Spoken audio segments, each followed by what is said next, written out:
And hello. Hi, welcome along. It's Kathy here from IMCO, from the International Integrated Maternity Healthcare Organisation. And a big welcome along to this week's Maternity Natural Health webinar, and that is Freya and Jake Mahal. Say hello, guys. Hi. And look, for those of you who have already gone on and done the the free 1 hour certification to be PIM friendly on the IMCO website, you will have seen their friendly faces on part of the tutorial video there, so you might recognize these two. And yeah, so just want to explain a little bit. So Freya is a registered midwife in the UK, and she's worked for the National Health Service, the NHS, for a couple of decades now, good old 20 years. And along with her husband, Jake, she runs Expecting, which teaches antenatal classes and hypnobirthing internationally, and infant massage and baby yoga, all wonderful, wonderful topics. And Jake, very interesting gentleman, is a certified Primal Health Coach, which for those of you who haven't heard about that, I'm sure he will explain a little bit more. And he's a permaculturist as well. So, and through his business, which is Whole Life Health, Jake works with clients, around the world, helping particularly mums and dads who want to, optimize their health in their family. And this particular topic of gestational diabetes is one that I know that these two are pretty passionate about. And, like nearly every speaker we have on here, the topic that they're talking about, they're passionate about. So these guys have got a really, really interesting long-term take. So often when women are diagnosed with gestational diabetes, they can kind of have one of two reactions. As a midwife, this is what I've seen, and you can have women who actually probably one of three reactions, but you have women who get really stressed by it, and it's kind of the end of the world, and they're crossing every T and dotting every I, and if they don't dial down their stress level, they may end up with another complication in their pregnancy, such as hypertension. So some of them kind of need to, okay, it's not life or death. We just need to know how to manage it. And another time we'll have women who as a health professional, sometimes you almost kind of want to put a bomb under them and go, no, this really matters. You need to, address this. And then sometimes we just have that wonderful woman in between who just, takes it as a swings and roundabouts. Well, okay, this is something I need to deal with. This is an adjustment that I need to make. And obviously that's the optimal attitude. But of course there is the desire to, do everything you can to prevent it before it occurs. Now, I'm going to shortly hand over to Freya and Jake, who are really going to take over, the rest of the session here. But the other things that we wanted me to include in this intro is that, when women are diagnosed, they are, hopefully, it is, explained to them that the implications that it has on the baby and their birth. So there's lots of different ones, but the main things to understand is that, and many of you who are health professionals will already know this, but so when the woman has this very rich, glucose rich blood circulating, it forces her baby's pancreas to make a higher level than normal amount of insulin. So the baby's body has to produce the insulin to cope with the mother's sugar-rich blood. And that has a consequence.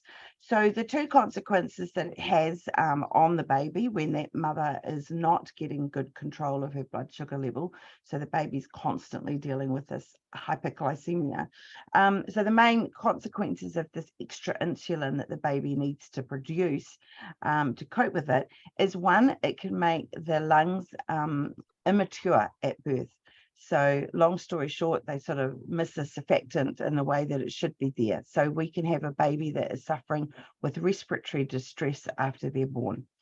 And the other consequence is that the insulin acts like a growth stimulant, and you can have a really big baby. And they always look, there's quite a unique look to them, almost, that we call it sort of cherubish or alex, where there's like no neck. I mean, most babies have almost no neck anyway, but these guys are just all head and shoulder. You know, I got a good double chin to imitate it. Yeah, so that's the implications for the baby, and there's more, but that's sort of the usual ones that people are told about. But the other big implication for the mother and the mother and the baby is the labor and birth. So if you have gestational diabetes, you are very likely to be told that you need an induction, and that hops you onto the cascade of intervention. And so what that means is that, you know, when you start an induction, then there's consequences that we're interfering with the natural labor, and that will substantially increase your chances of failure to progress in the labor, so needing a C-section, or obstructed labor leading a C-section, or fetal distress, that your baby needs to be yanked out or sucked out. It's a bit blunt, but it's what happens. So there's all these other consequences that occur because of the need for an induction. And so it's when Jake and Freya take over here today, they're going to expand on this even further. Those are the things that you were probably told about, and if you weren't, you really should have been. But Freya and Jake are going to tell you things that probably nobody will tell you about. And so, yeah, I'm going to hand you over. Thanks, Kathy. It's good to be here tonight with you all. And yeah, so I just kind of wanted to explain a little bit about my personal experiences within the NHS and working as a midwife, and in my antenatal classes, of what I've experienced in terms of the prevalence and people's attitudes really towards gestational diabetes. So like Kathy said, I've been in the NHS for 20 years, and I've seen a huge increase in the number of women who are diagnosed as with gestational diabetes. Now, we have got better at diagnosing them, so we do pick up more frequently, you know, those that would have been missed. But not only that, the actual physical number of women who are developing gestational diabetes is just going through the roof. I mean, so much so that in one of my antenatal classes, I had a girl who stayed behind and said to me, Freya, I'm really worried because I think I've been missed. I think my midwife's missed sending me for a test. And I was like, oh, you know, explain to me. And she said, well, all my friends who are pregnant, all of them have been sent for this this glucose tolerance test. And she said, and I haven't. And so I think I've been missed. And I was like, oh, honey, you're the lucky one whose perhaps diet and lifestyle have meant you aren't as at risk of developing gestational diabetes. And so she thought that she was the odd one out. And that's kind of how it's almost become, that the numbers, it's kind of switched the other way of the few who are being diagnosed, or the few who are being sent for that test. Now it's the few who aren't. And that is how it feels as a health professional working in this environment. I work in the hospital that I work in is in a city, and it is we do cover quite a large low socioeconomic area, and so we have a lot of women who I found this really alien when I found this out, but they never sit down to eat a meal, like never. So they will get up and, you know, maybe take the kids to school on the school run, and they'll eat a bag of crisps on the way, and then they'll, you know, grab a sausage roll as they're, you know, doing something else. And that's just how they live. They don't sit down and ever have a meal on a plate. It's just literally going from one thing to the other. And so that's really hard. That's a massive challenge that we are faced with. Sorry, our dog's just photobombing the the webinar. That's a massive challenge, because it's not only the prevalence, but then when you're trying to speak to people about their diet and their lifestyle and sort of making changes, you're not even starting with them eating 2 or 3 or 4 meals a day. It's just snacks, and that's just how they live. I had one of our consultants, I was chatting to her, we'd got a kind of update day, and she was just saying how she now considers, if you're a primip, so the prima gravida, the first pregnancy, she considers that you're high risk. And I was horrified at that thought. And she's one of the obstetricians, so she's going to be, thinking high risk. In the UK, I know midwifery varies around the world, but in the UK, we kind of say midwives are specialised in normal birth. The obstetricians are specialised in abnormal birth. And we're very much autonomous practitioners here. So it is our job to look after the normal and hand over and recognise when the abnormal needs extra input from the medics. But her job is very much, thinking high risk. But she was just like, I have these certain boxes that we tick as high risk. And one of them in her head is just that it's a first baby. And I was like, said to her, hey, I had a home birth with my first baby. And she just looked at me and said, yeah, but that's because you're slim. And I was like, wow. And I know that that's not always the indicator to being predisposed, or your lifestyle and diet indicating you might develop gestational diabetes. But that was kind of her attitude.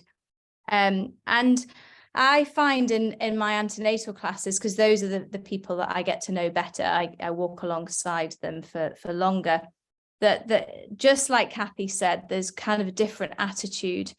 Some people are really on it and others really not. And one thing I've started to notice is people say things like, oh, I found out this week that I've got gestational diabetes, but it's okay. The midwife told me it's quite common. And it's like, right. But it's okay. My friend had it and it just meant she had to be induced. And again, just like Kathy said, the not just being induced isn't, it's just becoming the norm. And the knock-on effects, they're not always educated properly of the knock-on effects. They don't always understand the implications. And it's not about scaring them, but it's about educating them and helping them to recognize that they can do something about it. But almost there's a bit of an attitude of, well, I've been told, I just need to stop eating sugar is often, or that's what sort of goes in. That might not be what they're told, but that's what they hear very often or believe. And it's so much more than just sugar. So many of them eat a very, very high carbohydrate and grain diet, breakfast, lunch and dinner. And in their head, they're not eating Haribos for breakfast, so it's okay. In my classes, I always put out very dark chocolate and cheese and nuts, for those that are diabetic. And so often they'll still reach for things that perhaps aren't so supportive foods in the snacks. Maybe I shouldn't have any unsupportive foods in my snacks, but sometimes I think they'd hate me if I did that. But and in our NHS, we actually, the food that we provide is terrible. It's the most unsupportive, diabetic friendly food that we're offering when people are actually staying in hospital. I mean, that's a whole nother topic and a whole nother ball game. But that's kind of the environment we've got. We've got so many women who are being diagnosed with gestational diabetes. So often it's a massive battle for the health professionals of where do we even start with these women. And then you've got the issue of them not only hearing what they want to hear, only making the changes that they want to change, and then kind of the attitude of, Well, if that doesn't work, there's always medication or insulin. And that, yeah, and not seeing the knock-on effect of that. And just like Kathy was saying, these macrosomic babies that, you know, like have no neck. And we know that when we're talking about things like shoulder dystocia, so when the bony shoulder hits that pubic bone and the baby gets stuck, we know that that's a bony issue. It isn't always to do with it being a large baby. So often I've seen that happen to your average sized babies.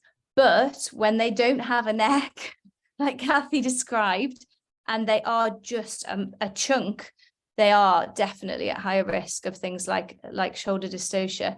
And then the knock-on effect of those babies who can't regulate their blood sugars or their lungs haven't matured properly, end up in the neonatal unit, separated from the parents. But also then I think something that parents don't think about, because they're often thinking just the pregnancy and the birth. And then they maybe have been educated about those early days in the hospital, those that, you know, they might have to stay in longer, their baby's blood sugars need to be monitored, that kind of thing. But actually then those babies are at higher risk themselves of becoming diabetic. And if we think that type 2 diabetes used to be called adult onset diabetes, and now we're seeing really young children with type 2 diabetes, so not type 1 but type 2 diabetes. And so it's not just about the fact that they've experienced that issue in the womb, but then they're growing up in an environment where if the parents aren't changing their diet and lifestyle, they aren't taking on board the advice, then that child is going to grow up with that same food and lifestyle and exercise pattern that they get modeled to by their parents. And so it isn't just about the here and the now and the pregnancy and the postpartum period. It can be a lifetime issue then, that they're at so much greater risk. I'm going to hand over to you to talk a little bit more about your stuff, the metabolic side of things. Well, yeah, I will pick up on some metabolic stuff, but I want to start with a little bit of the mindset piece and pick up on some of what Freya said, some of what Kathy said. And, you know, Freya mentioned that now this is being normalized. So people go, oh, you know, it's lots of people have it, therefore it's normal. It may well be normal, but it's not natural. And I think it's really important that we kind of reframe that slightly and go, this isn't natural. This isn't what humans have evolved to encounter. This isn't the kind of thing that we should be seeing during birth. And just to kind of make sure that as health professionals, whether we're in a clinical setting or whether we're in a supportive role, whether we're in a coaching role, as I often am, is to bring people back to the idea that they don't have to go down this road. This isn't something which we're destined for. And it's actually something that we have a lot of control over. Our metabolic health issues are mainly lifestyle related. Of course, there's a genetic interaction, but there are very few people who are destined for metabolic syndrome because of their genes. And we know now that genes aren't a kind of hard-coded thing that determines the outcome of everything, but something that can be turned on or off by the cues that they are given, by the inputs that we are giving our genes to them, whether they express and then make the proteins and go on to develop our body in the way, in one way or another, depending on the inputs that we're giving. And this gives us an opportunity. And the other big mindset piece, I think, off the back of this that's really important for people to get is, if you've been flagged with having gestational diabetes, you could see that as an issue, or you could see it as an opportunity. So if you've been flagged with gestational diabetes, it is showing that your blood sugar is out of control, that you've lost some of your insulin sensitivity, you're becoming insulin resistant, and alongside that, there's going to be an inflammatory part to that as well, that you're going to have a higher level of inflammation. We know that glucose and insulin in the blood is pro-inflammatory. And inflammation is largely responsible. It's one of the driving mechanisms behind a lot of our long-term disease. Type 2 diabetes being one of those, but also our risk of cardiovascular disease, our heart disease, and right through to some of what we see with dementia and Alzheimer's, and some of, you know, what we think of as as kind of neurological conditions, but actually there's a massive crossover there with what's going on vascularly in the brain.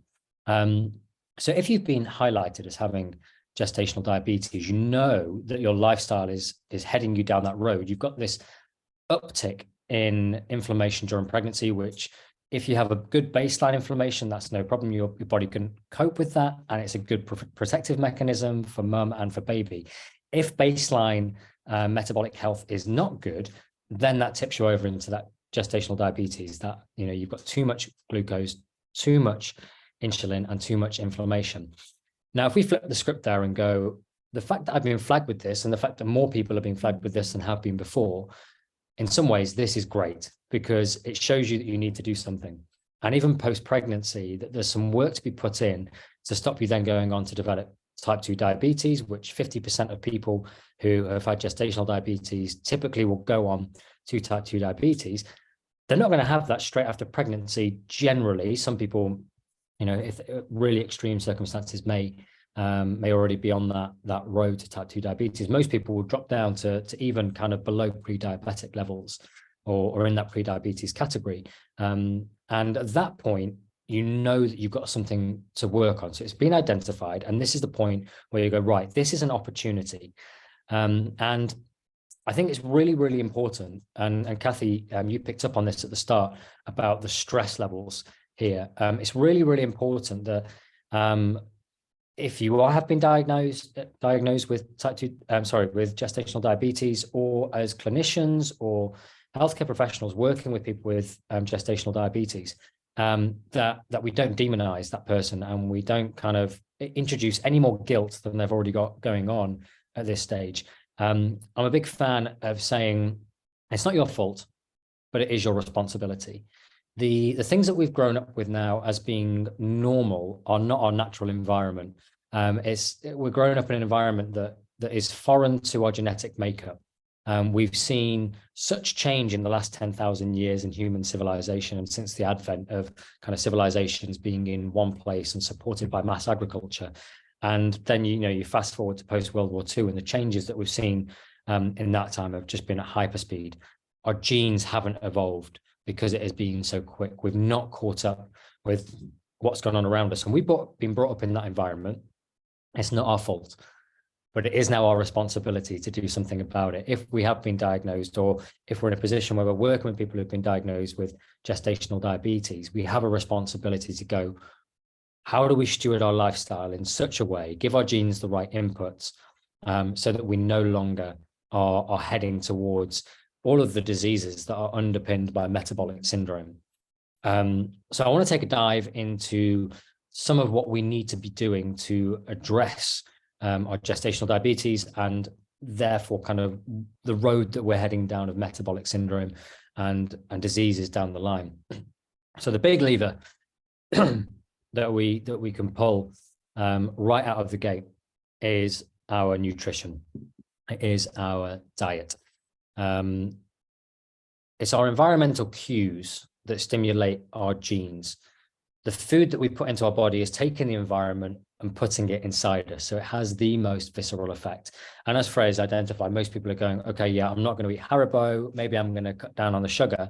But even within this kind of things that you're experiencing within your clinical setting and the advice that's been given to mums is, okay, well, replace that with whole grains, something that is going to digest more slowly inside you and give you a more sustained glucose release. And people talk about avoiding the high GI, the things that are going to give you that insulin spike. And while we want to avoid the insulin spikes, we also want to avoid just the high insulin level generally. So we actually want to be bringing that carbohydrate load down, whether it's a fast digesting carbohydrate or a slow digesting carbohydrate. If you've got a medium level of carbohydrate that's sustained in your body, you're still having to produce insulin, and you've already got your pancreatic beta cells shutting down because of the inflammation and because of the high load of glucose, so that they're unable to keep up. But you've also got what they are putting out. Your cells are becoming resistant to that, and they're not receiving the signal. And you've got this inflammatory process which kind of acts like a static, which confuses the cells so that they're not receiving the insulin signal. So they are not taking in the glucose, and you just get this this downward spiral going on. So whether it's a spike and a trough, or whether it's a sustained high glucose or medium glucose in the blood, we want to be addressing that. So even those high GI foods, really, we want to be creeping those down and clawing them back. So even if it's things like potatoes and grains, we want to be reducing the amount of those. Now, coming back to the evolutionary piece, we haven't evolved for mass agriculture. We haven't evolved for those things which don't appear in nature a lot, but they do work very well with human cultivation. And here I'm particularly thinking about grains, legumes, and pulses. Because our body hasn't evolved to eat those, it sees them as an invader. And the interaction between particularly grains on our stomach lining is detrimental to our stomach lining. When our stomach lining breaks down, we end up with our tight junctions that are protecting us from the outside world kind of opening up, and then we get undigested food into our bloodstream, and then our immunity is kind of kicking in and going, we need to be dealing with this, and therefore we get an uptick in inflammation, and again we're just spiraling down that rabbit hole of inflammation, of then the cells not receiving the signal, the glucose uptake not being very good, and the insulin continuing to go up and up and up, and more insulin resistance is happening. So I'm a massive advocate for cutting out grains completely. So that's our wheat, that's our rice, it's our corn, it's our barley. It's what makes up so much of our diet. And this is a big sticking point for a lot of people. It could be that they're getting up and they're having some breakfast cereal in the morning, maybe some toast along with some orange juice. Maybe they've cut out the orange juice because they recognize that's high carbohydrate, or they might go, oh, it's great, it's fruit, it's really good for me. But you've got, 10, 12 oranges within that glass of orange juice in terms of the sugar content. So we're dropping out the grains, potentially that's the sandwich at lunchtime and it's the pasta in the evening. What I see with a lot of my clients that I work with is when we make that transition to cut out the grains, there is a huge uptick in their energy.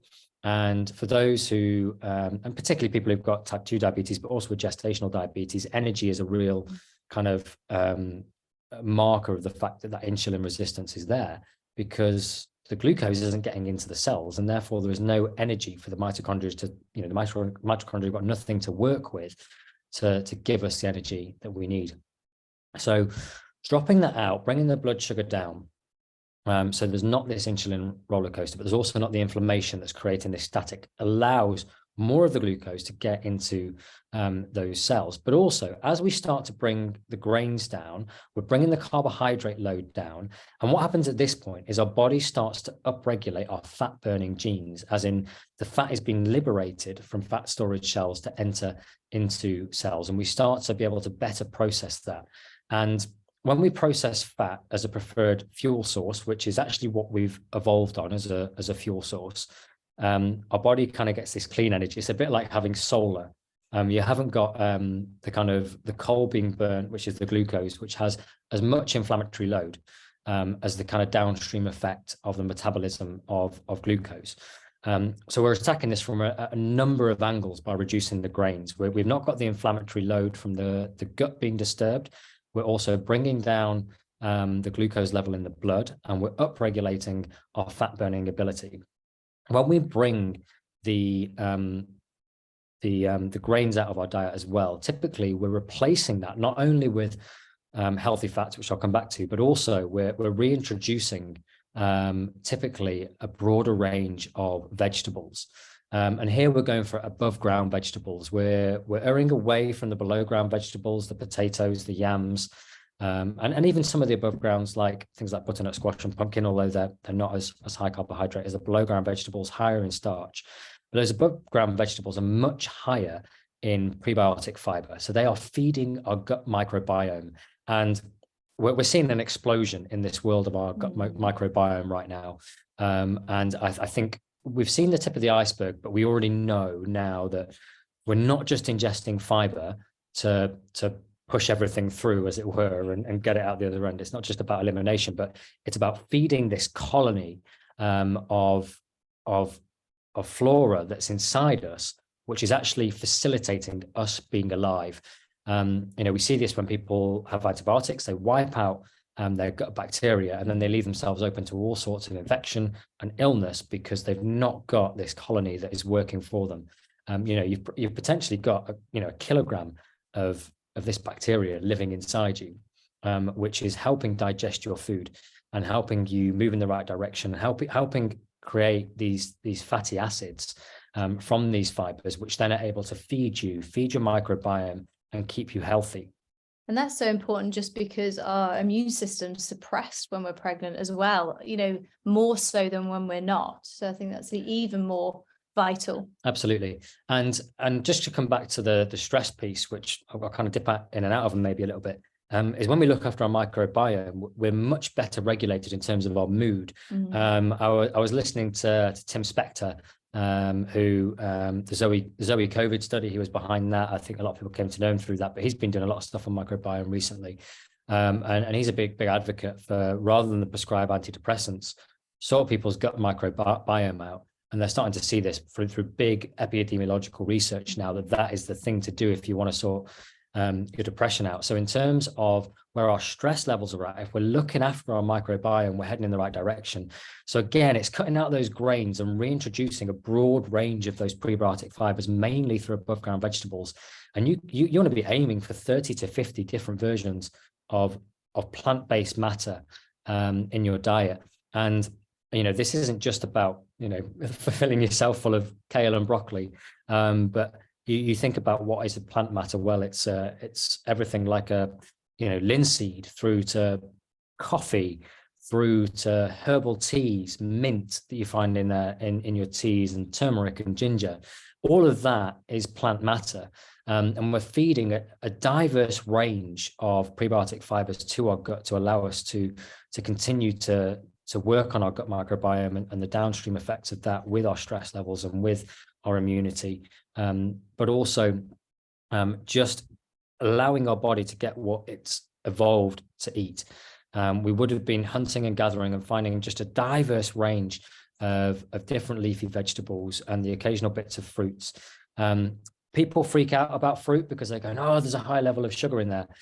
If we're juicing that fruit, like I said with the orange juice, yes, there's a heck load of fructose in there. But in nature, you wouldn't be going out and finding something that you're going to juice. You'd be eating fruit in its full form. And again, you're getting a good amount of fiber in there, particularly things like berries. That we're going to be consuming those berries. Our hunter-gatherer ancestors would have been consuming, mainly berries. That would have been making up a lot of their fruit content. Again, a high load of fiber. And the fructose level and the glucose level isn't that high in whole fruits. It's difficult to eat a high level of fruit. Now, we are going to stay away from some of those tropical fruits, mangoes, pineapples, bananas. They are going to be higher on that glucose load. But things like, raspberries in particular, low sugar amount, very good high amount of fiber, and not something to be freaking out about. So we're staying away from those tropical fruits. I'm just thinking I could eat loads of raspberries though, but you're right.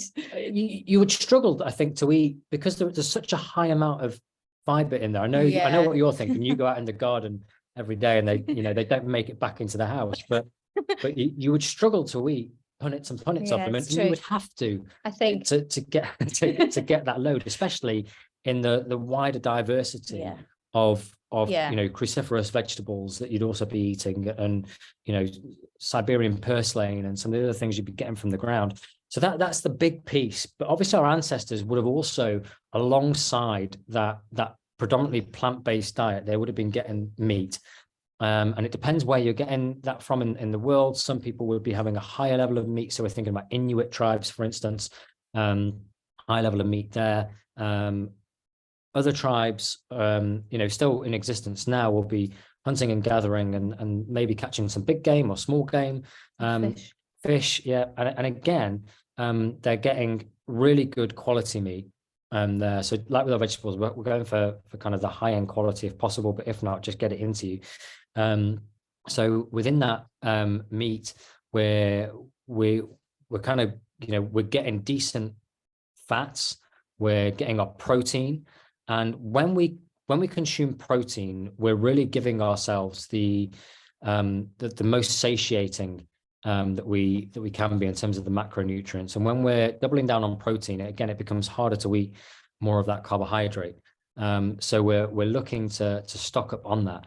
And also, if you're getting good quality meat, you're getting good omega-3s in there, which again is anti-inflammatory. So we're hitting the insulin resistance piece from the anti-inflammatory end of things again. When we're eating kind of the kind of concentrated feed lot where animals are being fed grain and kept in cramped positions, they're getting more of the omega-6s, less of the omega-3s. And again, the quality of meat isn't going to be as good. Just in terms of the kind of habit change piece here, one of the big things that I have all my clients do is start their kind of nutrition change by getting all of the unsupportive food out of the house. So go through and do what I call a cupboard clean out. You're going to go through and you're going to get rid of the grains as much as possible, as much as you're comfortable with, ideally completely out of the house.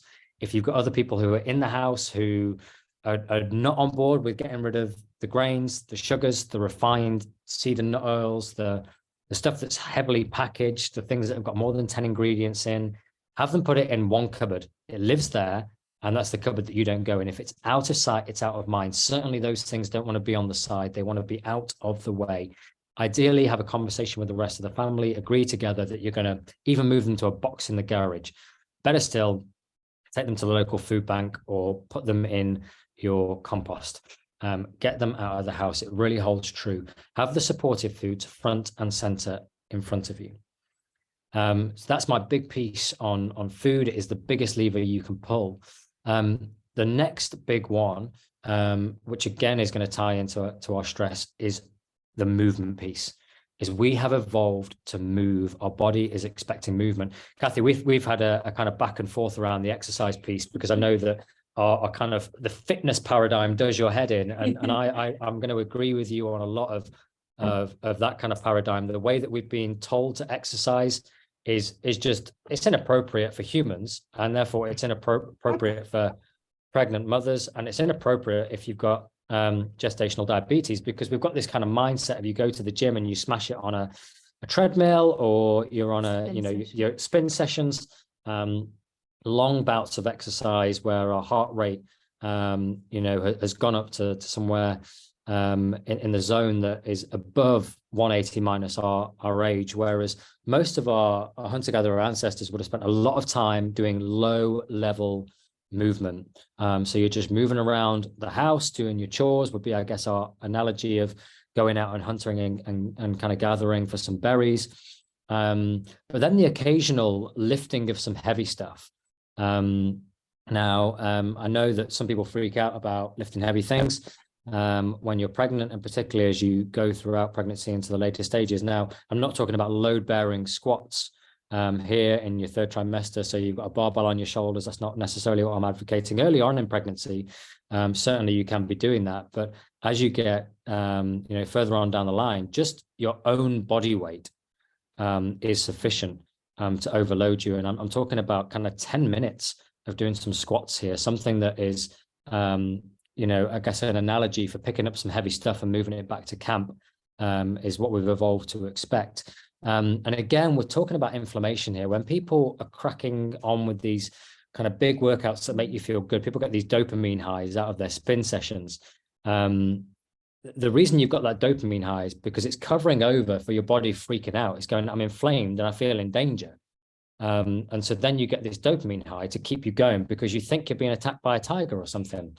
So that tells you that it's an inappropriate session, whereas 10 minutes of doing some squats, 10 minutes of pushing and pulling, and whether that's going to be a pull-up or a row or something where you can push something away from you. Push-ups become quite difficult when you've got a big bump.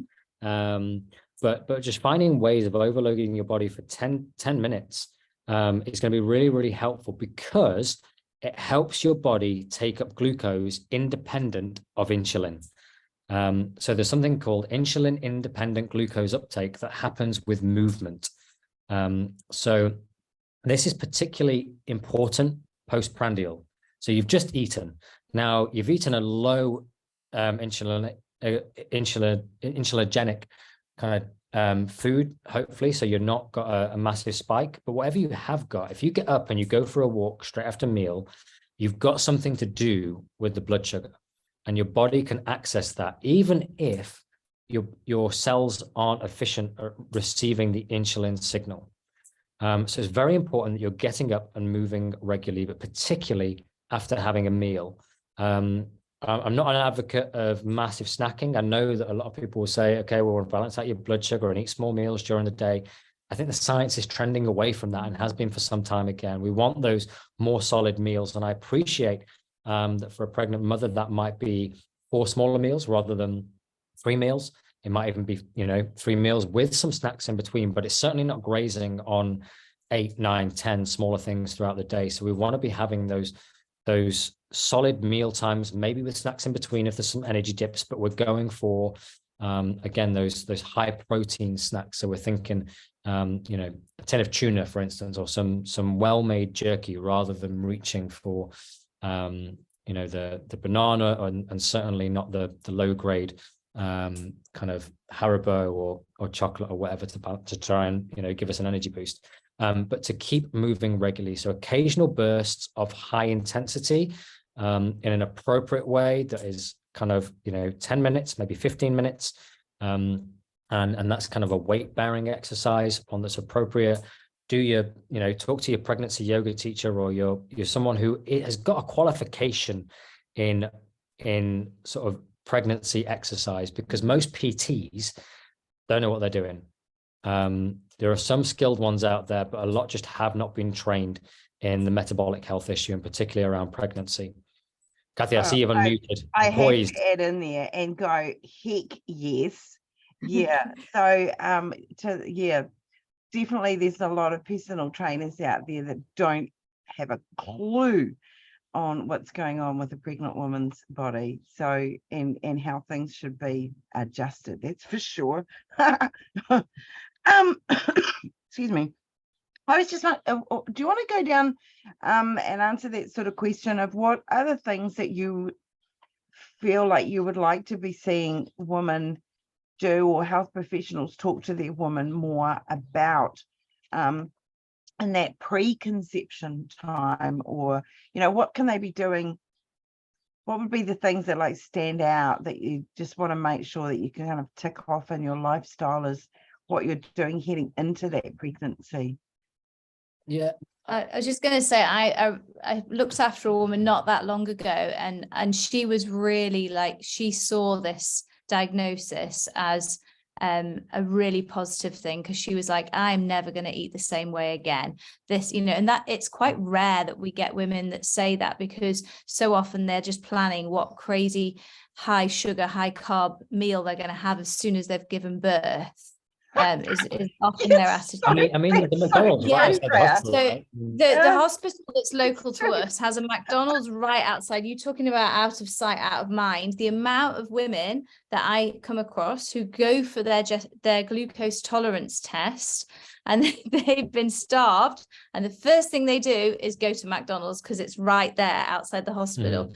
But what I was going to say was, this woman said, I'm so glad I've had this diagnosis. I just wish I'd known about this before. Now, I think it took her really having the diagnosis to wake up, but maybe she would have listened more before. Some people will. And actually, what I would say off the back of that is preconception.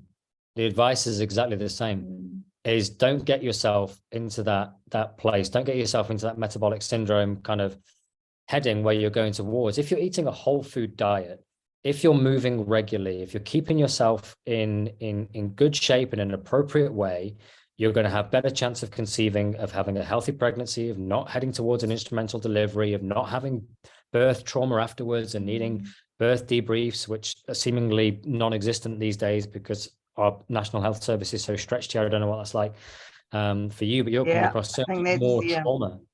And also so often with those dramatic, traumatic deliveries that are so common as an end result of an induction, so often for the woman, her trauma is really genuine, and it's for the rest of her life, because she was told, whatever it was, she was told her baby was in fetal distress, and so she is thinking that, it was life on the line.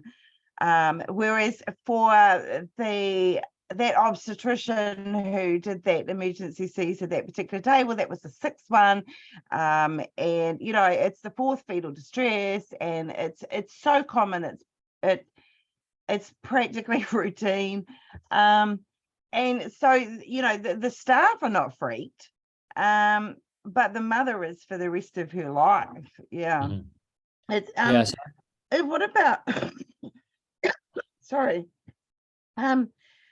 what about heading into the topic of what about the baby beyond, they're born and now, okay, so we've got this chubby baby who has some respiratory distress, but we've kind of got that sorted now, and you think, oh, well, that's fine, we're all good now. Well, that's where sort of so much of epigenetics comes in, doesn't it?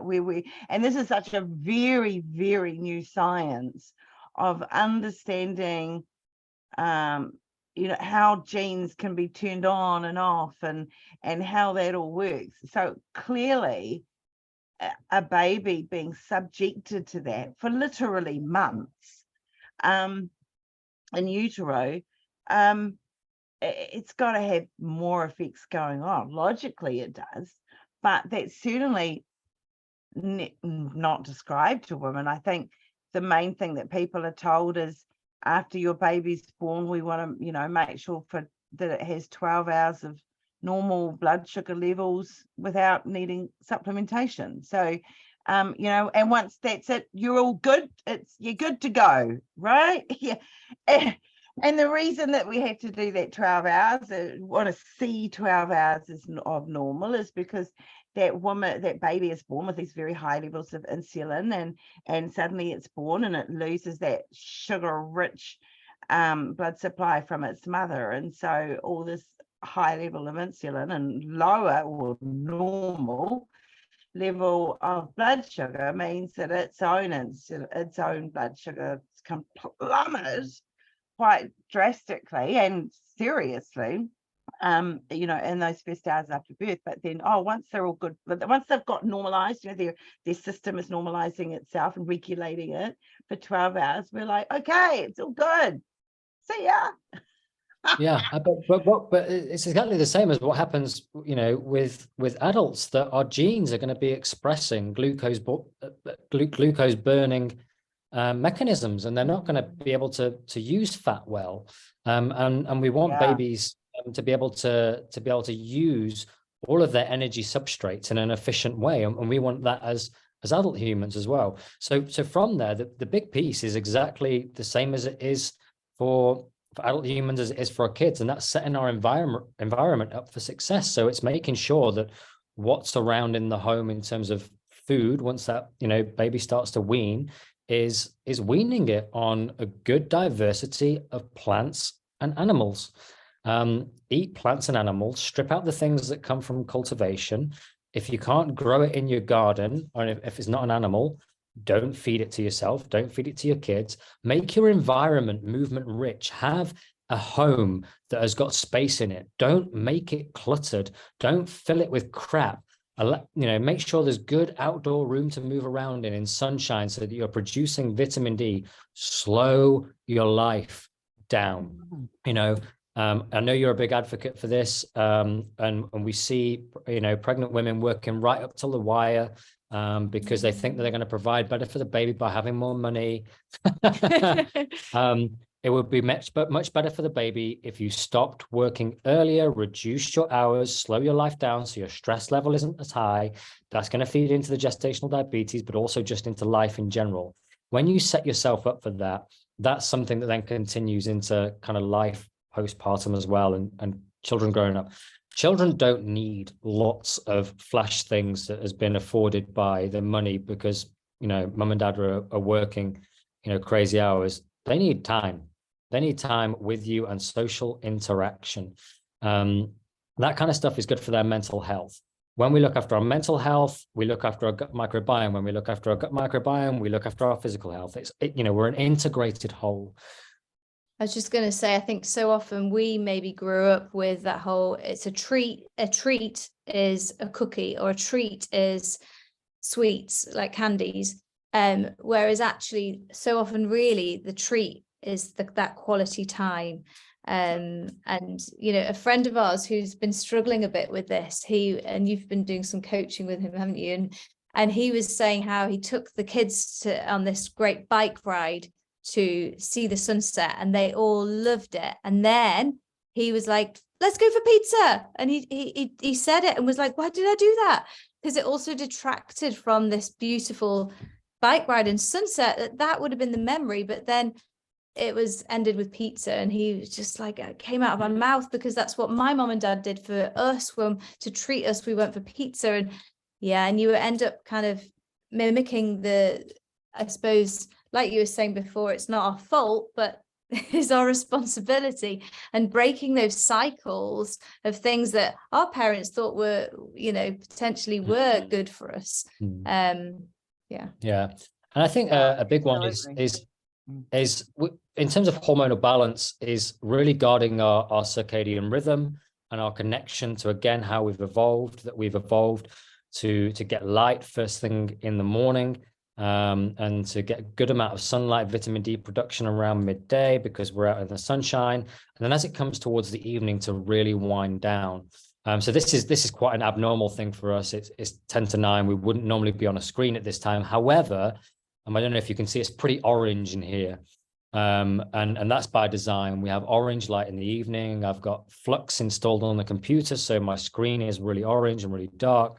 So that I'm getting kind of, I guess the heat, the temperature of the light is more like a fire than midday light, whereas blue light in the evening can be really disruptive to our circadian rhythm, because the blue light of our computer screens and our TV screens is more blue light than what we get from the sunshine at midday.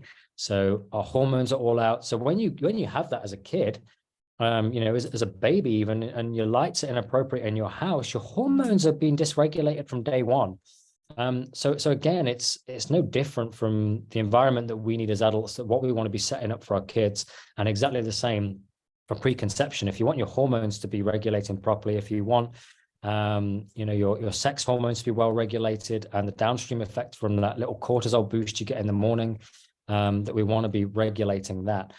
So we really are trying to draw on as much of what would have been natural to our ancestors in terms of our rhythm and routine, and inserting that into our day. And you know, that's going to carry over into our metabolic health as well. You know, people who have got dysregulated sleep have higher levels of inflammation and can't deal with blood glucose as well. And they don't have good sleep because they've got inappropriate light in the evening. And then when they don't sleep well, they make cruddy food decisions. And when they make cruddy, you know, and this picture just, it all fits together. It just becomes really well. such a cycle, doesn't it? Exactly. Yeah, and I talk to one of my clients about this. Hey, and talking about you mentioning earlier, because you know, obviously when women are diagnosed with GDM, gestational diabetes, they are told to, you know, the thing they'll be thinking is to eat diet food, you know. So yeah, so oh well, I'll go for Diet Coke then, that would be much better, you know. Yep, but anyway, it is better, but anyway, but when you're talking about no grains, that will be a little bit of news to, you know, quite a bit. That will be the one that goes, really, no grains, you know, we thought this was a good thing. But basically, for those that are not so familiar with all the different types of trendy kind of diets that are around, I mean, basically what you're talking about is looking for perhaps a loaf of bread that's paleo. So if it says paleo on it, is that because it's a no grains thing? So maybe right. When you get substitution foods like that, sometimes they're good, other times they're awful because they've had all sorts of nonsense put in there, so they tick that box and appeal to that audience. You know, truly, if you're going to go paleo, then could you grow it in your garden? Could you go and catch it and eat it? That's what you're looking for. And obviously, I'm not advocating you go out and start hunting wild game yourself when you've been diagnosed with gestational diabetes, but, you know, go to your butchers you know, and work with them and go, you know, what's the highest quality meat you've got that I can be getting into myself right now? Find your local farmers market, find some locally grown produce that's recently come out of the ground. Ideally grow it in your own garden, because that way, you know, the soil health's good and you're not going to be able to topping yourself up with supplements of magnesium because our soil's crap because of our agricultural practices. I mean, that's another rabbit hole. Let's not go there. I'll go on for hours. And the but, you know, that whole gut microbiome, you know, you've been talking about, we see that's another, you know, really new area of science. Not as new as epigenetics, but it is new that there's so much that more that we're learning now and that we're able to study now because we have the technology and research that enables us to do those studies type of thing, you know. So it was that all horse and cart, but you know, that's obviously really big. And I know a couple of products that I have as a midwife have always suggested to people who are just like kind of devastated that they're thinking like no carbs, like it's just too much to sort of take in. So two products I've often recommended, I'm not sure what your thoughts are on them, and that is firstly stevia as a sweetener. Right, yeah, nodding your head, yeah, because stevia is a zero GI. So what it does, for those that haven't heard of it, you should see it. It used to be something you could only get in a health shop, but these days you can often see it in the supermarket. And what it does is basically tells your taste buds that it's sweet, but there's zero sugar content in your bloodstream. So that's kind of a cool thing. And our kids were actually just raised on stevia as being pretty normal. You know, if they would have their cereal in the morning or something, it would sprinkle stevia on it, you know, or stevia in their hot chocolate. And the other thing that I used to suggest a lot was, well, I still do, is shirataki noodles. Yeah, that's a good one, because that's made from shirataki mushrooms, but it's a really good impersonator of being carbohydrate noodles that you can you know, put in with your stir fry. So yeah, shirataki, and I have actually seen shirataki pasta too. I don't know what else you can get, but the noodles, and rice as well. Oh, and rice as well. Shirataki rice. Yeah. Okay. You'd the get really those great thing, Asian sort of grocery stores. Yeah.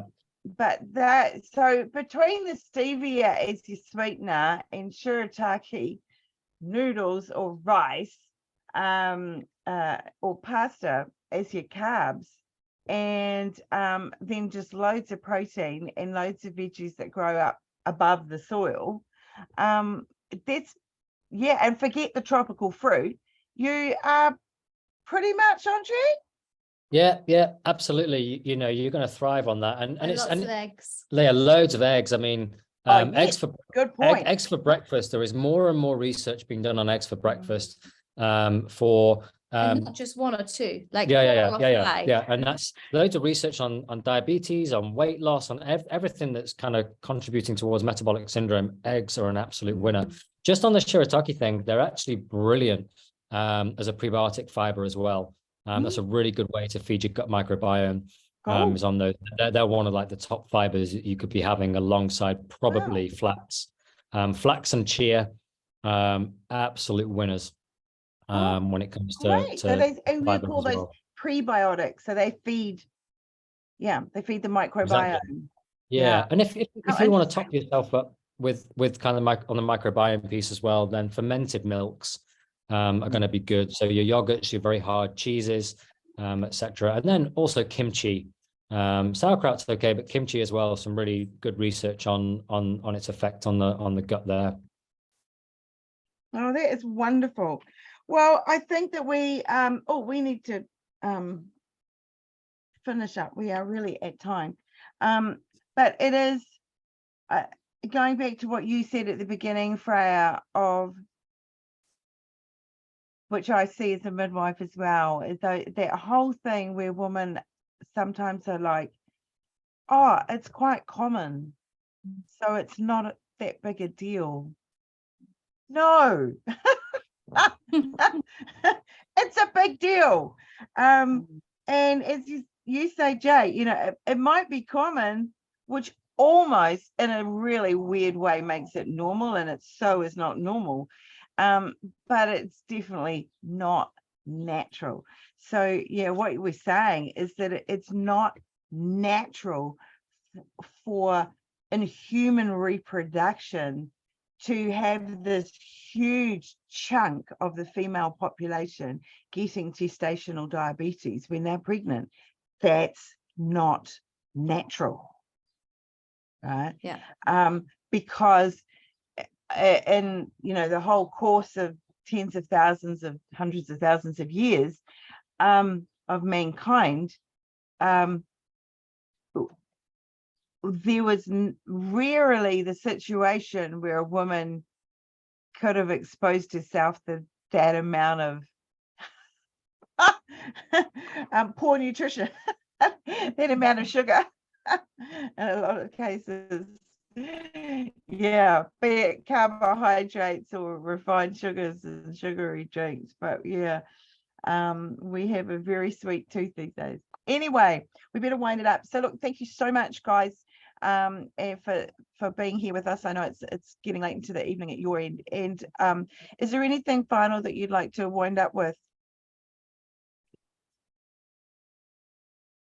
I feel, go on. I was just going to say, eat plants and animals, move more, slow life down, get outside into nature, spend time in each other's company. That would be my recipe for moving forward in life really well. Yeah, and I think just to reiterate what you said about how it's not your fault, but it is your responsibility. So don't put your head in the sand if this is, you know, what you're facing. And yeah, there's lots of help out there. Just make sure you're wise in the help you ask for. Yeah, and I love a comment that's come in here from Naomi, who I'm guessing might be a midwife from this comment. I think this sad situation has become the norm, but it is not normal. Yeah. I love that. Yeah, well said. So thank you, everybody. Thank you to those who are here live today, and thank you to those who might be watching this later on. And we do hope that this has been, you know, of great interest. And thanks again, Freya and Jake, for your time. Bye, everybody.